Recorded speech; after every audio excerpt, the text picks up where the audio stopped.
Hi guys and girls, how are you all doing today? If you're like me and you voted last week for Hillary Clinton, you're probably not doing so good. So I wanted to hop in the car and do a solo car chat and get a few things off of my chest about trying to come to terms with what happened last week with the election. But really, this video is mainly going to be for the 25% of the country who voted for Donald Trump. I think that there is often, we hear a lot about this perception that people like me who live in California in a highly, in a blue state, are either living in a bubble, or people who live in red states in flyover country are living in a bubble. One of us is living in a bubble. But I feel that I'm qualified to talk about things from both perspectives, because I'm from Illinois. I'm from central Illinois. I was raised in a small town of about 14,000 people and lived most of my life in central Illinois.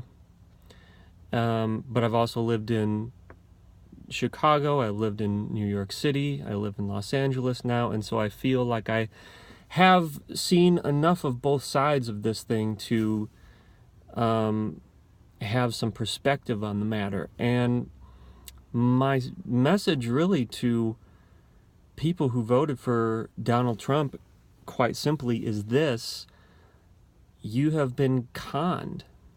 You have absolutely been conned by I don't even want to say a good con artist, because he's not. I mean, all you really had to do, if you were paying attention, was listen to one of the debates, or listen to one of his press conferences, or even,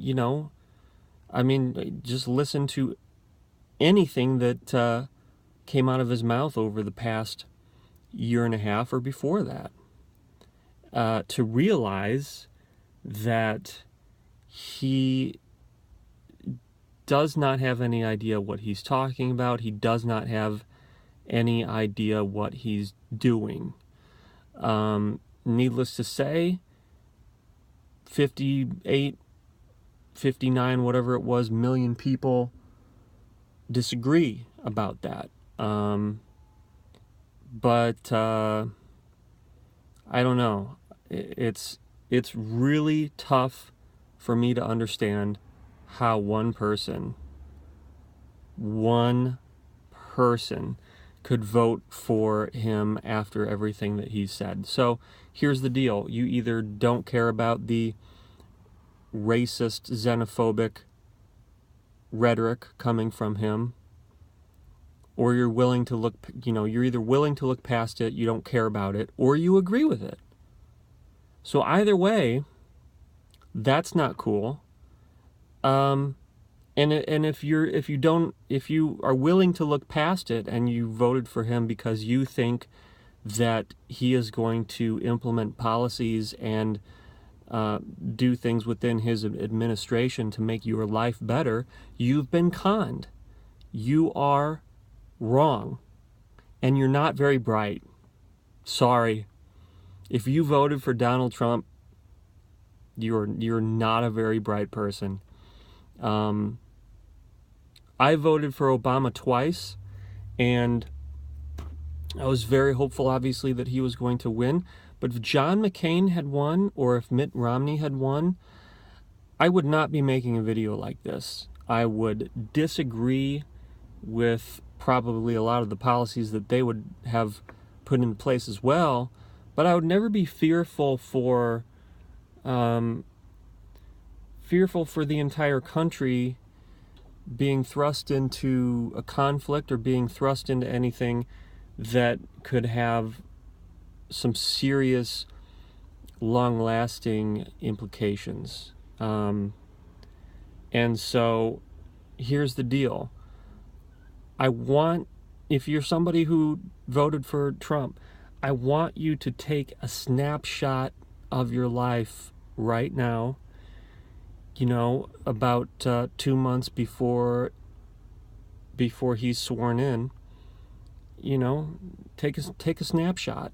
What is your life like right now? And then compare it to what it's like 4 years from now, when all of the promises that he's made either come true or they don't. All of that being said, I hope that I'm wrong, in a sense. I hope that he's not as bad as I think he's going to be, because of everything that he's said and done over the course of the campaign.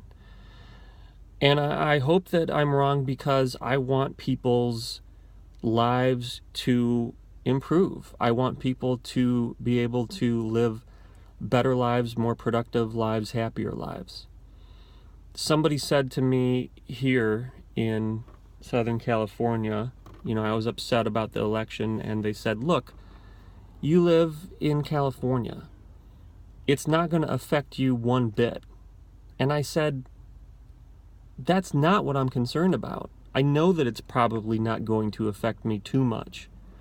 I am more concerned about the people out there who are less fortunate than me, who look different from me, or who don't look different from me, and just live in a different area where things work differently and they're affected differently. I hope that I'm wrong, but everything that he has said and done up to this point obviously does not make me very hopeful. So we're going to see where we're at in 4 years. But I just have to say, I want you to pay attention to what happens here, because I really do think that a lot of you were swindled. You were conned into thinking that he was something that he wasn't. And I don't know how you weren't able to see that. So that's it. That's what I got to say. You are, needless to say, welcome to post comments disagreeing with me, because this is America, and that's what you can do, and I welcome that. Thank you for watching. I hope you are doing well, and I will talk to you next time on Car Chat.